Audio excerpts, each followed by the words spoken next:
Ozdiruvchi ukollardan foydalanyapsizmi? Nega uniki arzon, buniki qimmat deyotgan bo'lsangiz, preparatlarning sostavi har xil.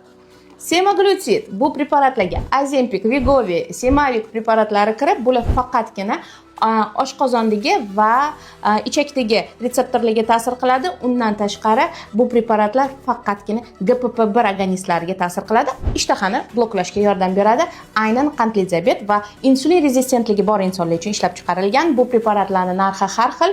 Bularni haftada bir marta qabul qilinadi va ishtahani bo'g'ishga yordam beradi. Lekin undan ham qimmatroq Mounjaro preparati. Nimaga Mounjaro qimmat? Tirzepatid preparatlari mavjud bo'lib, bularni hali ko'p emas. Tirzet va Mounjaro bo'lib, bular bir necha retseptorlarga, ya'ni GPP1 agonistlariga hamda GIP peptidlariga ta'sir qilib, jigarni funksiyasini ishlashini sekinlashtirgan hisobiga, ya'ni shirinlik va yog' paydo bo'lishini kamaytiradi, oshqozonni kichraytiradi, ishtahani bo'g'adi, ichaklarda hazm bo'lishini sekinlashtiradi hamda ozishni tezlashtiradi.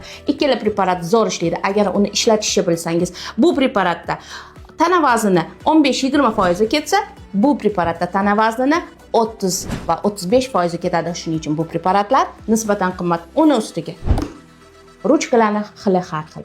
Bu ruchkalarning o'zi ham qimmat turadi. Agarda siz juda ham zo'r effekt tanlasangiz, xohlagan preparatingizda o'sha effektni to'g'ri ishlatsangiz olishingiz mumkin.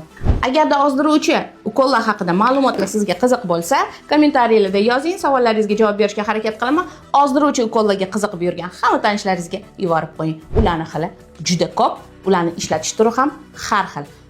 Faqatgina oddiygina doza yuborib, bu preparatlardan siz ozib qolmaysiz, chunki bu sehrli preparatlar emas. Ularni ishlatishda ba'zi bir sirlari bor. Buni esa men aniq bilaman.